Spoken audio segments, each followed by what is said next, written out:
मिरजेतील खून प्रकरणी प्रथमेश ढेरे टोळीतील 15 जणांना मोका, 14 जण पसार. मिरजेतील निखिल विलास कलगुटके यांच्या खुनातील संशयित प्रथमेश ढेरे यांच्या टोळीतील 15 जणांना मोका लावण्यास विशेष पोलीस महानिरीक्षक सुनील फुलारी यांनी मंजुरी दिली.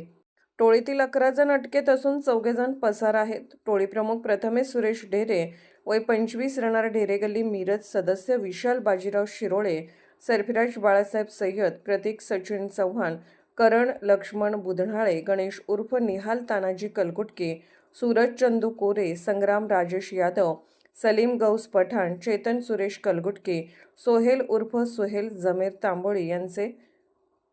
तांबोळी तसेच पसार असलेले मोहम्मद सिराज उर्फ सोहेल अब्बास आगलावने, अक्षय सदाशिव कांबळे, अमन समीर मुल्ला, दीप अश्विन देवडा यांना मोका लावण्यात आला. टोळीप्रमुख ढेरे व सदस्य उपजीविकेसाठी कोणताही कामधंदा करत नाहीत. या टोळीचे कार्यक्षेत्र मिरज शहर परिसर आहे. टोळीकडून 2017 पासून गुन्ह्यांची मालिका सुरू होती. टोळीने वर्चस्व टिकवण्यासाठी तसेच आर्थिक फायद्यासाठी इतर लाभ मिळवण्यासाठी खून-खुनाचा प्रयत्न, बेकायदा जमाव जमवणे, खंडणीसाठी अपहरण करणे, दरोडा, गंभीर दुखापत करणे, विनयभंग, विनापरवाना शस्त्र बाळगणे, हत्यार घेऊन नागरिकांमध्ये दहशत माजवणे असे गंभीर स्वरूपाचे गुन्हे केले आहेत. टोळीने परिसरात मोठी दहशत निर्माण केल्याचे पोलीस तपासात स्पष्ट झाले होते. मिरजेतील निखिल कलगुटके यांच्या खुनात संशयितांचा सहभाग होता.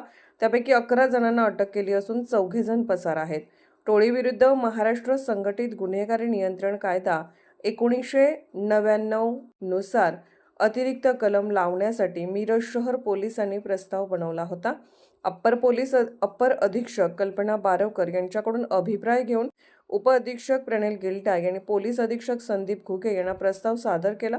अधीक्षक घुगे यांनी विशेष पोलीस महानिरीक्षक सुनील फुलारी यांना तो मंजुरीसाठी पाठवला.